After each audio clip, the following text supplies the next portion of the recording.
Hi guys, welcome back. ये video बहुत important है क्योंकि इस वीडियो में हम एक इंपॉर्टेंट प्रॉब्लम के बारे में बात करेंगे। डिफ़ॉल्ट आर्गुमेंट्स का यूज़ किया जाता है to provide default values for parameters. Suppose function calls के वक्त यूज़र वैल्यू प्रोवाइड नहीं करता है तो उस वक्त डिफ़ॉल्ट वैल्यूज़ का यूज़ किया जाएगा पैरामीटर्स के लिए। लेकिन जब डिफ़ॉल्ट आर्गुमेंट्स की वैल्यू कोई म्यूटेबल डेटा टाइप्स होती है तब पाइथन अनएक्सपेक्टेड बिहेवियर दिखाता है, ऐसा बिहेवियर जो हम एक्सपेक्ट नहीं कर रहे, एंड इस बिहेवियर की वजह से बहुत सारे बग्स आ सकते हैं। तो आपको ये बिहेवियर पता होना चाहिए। पहले डिफ़ॉल्ट आर्गुमेंट को समझते हैं शॉर्टली। डिटेल्स एक फंक्शन है जिसमें दो पैरामीटर्स है, नेम एंड एज। सो मुझे दो वैल्यूज़ प्रोवाइड करनी पड़ेगी। नेम के लिए मैंने वैल्यू प्रोवाइड की है शंतनु एंड एज के लिए 23। सपोज फंक्शन कॉल करते वक्त 23 को मैं पास नहीं करता हूँ तो इस केस में मुझे एरर मिलेगा क्योंकि एज के लिए कोई वैल्यू नहीं आई है। हम डिफ़ॉल्ट वैल्यू दे सकते हैं। जब हम फंक्शन को डिफाइन करेंगे तो हम डिफ़ॉल्ट वैल्यू देंगे। सपोज यूज़र एंटर नहीं करता है वैल्यू तो मैं एज की वैल्यू 0 रखूँगा। सो बाय डिफ़ॉल्ट 0 वैल्यू जाएगी एज में, even if I have not provided the value. चलिए अब इसे रन करते हैं। Py example dot py and you can see age की वैल्यू 0 यूज़ हुई है। बट अगेन मैं वैल्यू एंटर करता हूँ 23। इस केस में 23 वैल्यू को यूज़ किया जाएगा। सो प्रायोरिटी इसकी ज़्यादा होगी देन दैट ऑफ दिस। सो इस वैल्यू को तभी यूज़ किया जाएगा जब यहाँ से वैल्यू नहीं आएगी। अब चलिए मैं नेम को भी एक डिफ़ॉल्ट वैल्यू असाइन करता हूँ। सो नेम एक स्ट्रिंग वैल्यू होगी सेल से XYZ। अब मैं कॉल करता हूँ फिर से डिटेल्स को विथ नो आर्गुमेंट। इस केस में नेम की वैल्यू है XYZ एंड एज की वैल्यू है 0। मैं इसे फिर से कॉल करता हूँ मल्टीपल टाइम्स। अभी इसे रिमूव कर देता हूँ। So I have called details for the 4 times with no arguments. अब रन करते हैं and you can see every time XYZ every time एक न्यू इंस्टेंस क्रिएट किया गया है इस वैल्यू का। सो जब डिटेल्स फर्स्ट टाइम कॉल हुआ XYZ को क्रिएट किया गया एंड असाइन किया गया टू द नेम। देन फिर से डिटेल्स को कॉल किया गया, फिर से XYZ को क्रिएट किया गया, असाइन किया गया to the name. Same for the value 0 here. फिर से जब डिटेल्स को कॉल होगा फिर से XYZ एंड 0 के न्यू इंस्टेंसेस बनेंगे एंड वो असाइन होंगे टू दिस वेरिएबल्स एंड फिर से ये रन होगा। आप ये डिफ़ॉल्ट वैल्यूज़ भी चेक कर सकते हैं by using default attribute. Suppose मैं यहाँ पे प्रिंट करता हूँ details dot underscore underscore default underscore underscore. Clear करके मैं रन करता हूँ। You can see these are default values for this details. फिर से मैं इसे प्रिंट करता हूँ after this call and after this call. चलिए अब रन करते हैं and you can see after every call same values initialise हो रही है, क्रिएट हो रही है।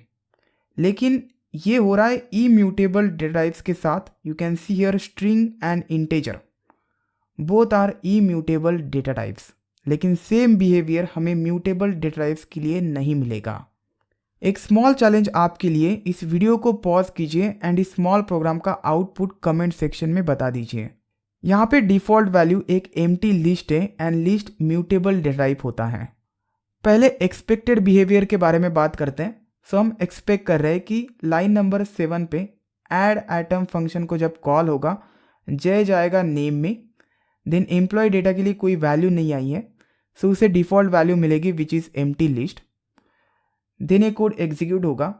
एम्प्लॉय डेटा जो लिस्ट है विच इज़ एम्प्टी लिस्ट, उसमें अपेंड किया जाएगा ये वैल्यू। सो जय इसमें अपेंड होगा, सो इसमें आ जाएगा Jai. Okay. Then updated list print होगी, एम्प्लॉय डेटा प्रिंट होगा, so this will be printed in output window. Then फिर से लाइन नंबर 8 के लिए ऐड आइटम को कॉल जाएगा, वीरू पास होगा नेम में, एम्प्लॉय डेटा को उसकी डिफ़ॉल्ट वैल्यू मिलेगी। सो हम एक्सपेक्ट कर रहे हैं कि फिर से एक एम्प्टी लिस्ट मिलेगी यहाँ पे। So default value is empty list and इस एम्प्टी लिस्ट में अपेंड किया जाएगा name which is Veeru here. Then एक लिस्ट प्रिंट होगी with Veeru. Then call end हो जाएगा। देन लाइन नंबर 9 के लिए ऐड आइटम के लिए कॉल जाएगा, बसंती पास होगा नेम में, एम्प्लॉय डेटा के लिए कोई वैल्यू नहीं आई है, सो इसी डिफ़ॉल्ट वैल्यू का यूज़ किया जाएगा एंड देन इसमें बसंती अपेंड होगा एंड ये चलता रहेगा फॉर सब्सिक्वेंट कॉल्स। चलिए अब इसे रन करके देखते हैं एंड जब आप इसका आउटपुट देखेंगे तो शायद आपको शॉक लग सकता है and you can see here Jai. Then next time जब वीरू आया तो वीरू अपेंड हो गया इसमें, so it contains 2 elements. Then Jai Veeru Basanti for the third call and fourth call के लिए जय वीरू बसंती एंड ठाकुर। हम एक्सपेक्ट कर रहे थे Jai then Veeru then Basanti and then Thakur, so all list should contain 1 elements only. चलिए डिफॉल्ट्स एट्रीब्यूट प्रिंट करके देखते हैं। So I will print here add underscore atom dot defaults, so it is special attribute। Similarly मैं print करता हूँ after this call and after this call, clear and run and you can see every time इसी list को append किया जा रहा है। सो ये लिस्ट एवरी कॉल के लिए नहीं बन रही है, नहीं इनिशियलाइज हो रही है with empty.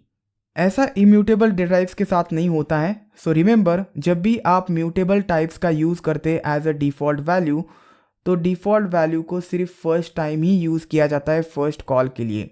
Then subsequent calls में अपडेटेड वैल्यू को ही यूज़ किया जाएगा। अगर सेम पैरामीटर को आप अपडेट करते हैं इनटू द फंक्शन देन उसी अपडेटेड वैल्यू को परसिस्ट किया जाएगा for subsequent calls and this is how it is defined.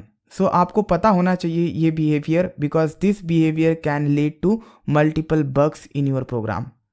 Now how to avoid this, मेरी रिक्वायरमेंट ये है कि employ data every time empty list होना चाहिए अगर यूज़र वैल्यू प्रोवाइड नहीं करता है तो। So instead of using mutable types as a default values आप नन का यूज़ कर सकते हैं। सो नन वैल्यू तब आएगी जब यूज़र लिस्ट एंटर नहीं करेगा, इनपुट नहीं देगा। अगर ऐसा होता है तो एम्प्लॉई अंडरस्कोर डेटा की वैल्यू नन होगी।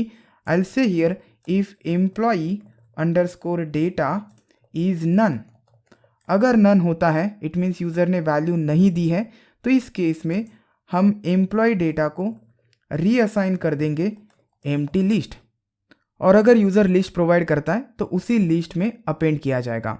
अब चलिए इसे रन करते हैं और आप जो एक्सपेक्ट कर रहे हैं वो बिहेवियर आपको मिल जाएगा, यू कैन सी हियर। लेकिन अगर आप इसे रिमूव करके यहाँ पे डायरेक्टली लिस्ट देते हैं एम्प्टी लिस्ट, तो अब आपको अलग बिहेवियर देखने को मिलेगा। सिमिलर चीज़ डिक्शनरी के साथ भी होगी, जितने भी म्यूटेबल डेटा टाइप्स हैं उनके साथ होगी, क्योंकि डिक्शनरी भी एक म्यूटेबल डेटा टाइप है। अब देखिए स्ट्रिंग के साथ ऐसा नहीं होगा। सपोज मैं एम्प्लॉय डेटा के लिए यहाँ पे लिख देता हूँ एक string value and I will say Shantanu here and every time मैं एम्प्लॉय डेटा को कुछ अपडेट कर देता हूँ। So I will use concatenate here because this is string and I will say XYZ and assign करता हूँ to the employ data. Append नहीं होगा इसमें, इसे मैं अभी रिमूव कर देता हूँ एंड अब रन करते हैं and you can see every time आपको सेम वैल्यू मिलेगा, Shantanu XYZ and so on. So ये जो अपडेटेड वैल्यू है फर्स्ट कॉल के लिए ये परसिस्ट नहीं रहेगी फॉर सब्सिक्वेंट कॉल्स। सो इस वीडियो में बस इतना ही। उम्मीद करता हूँ कि आपको ये वीडियो पसंद आया होगा। Will see you next time.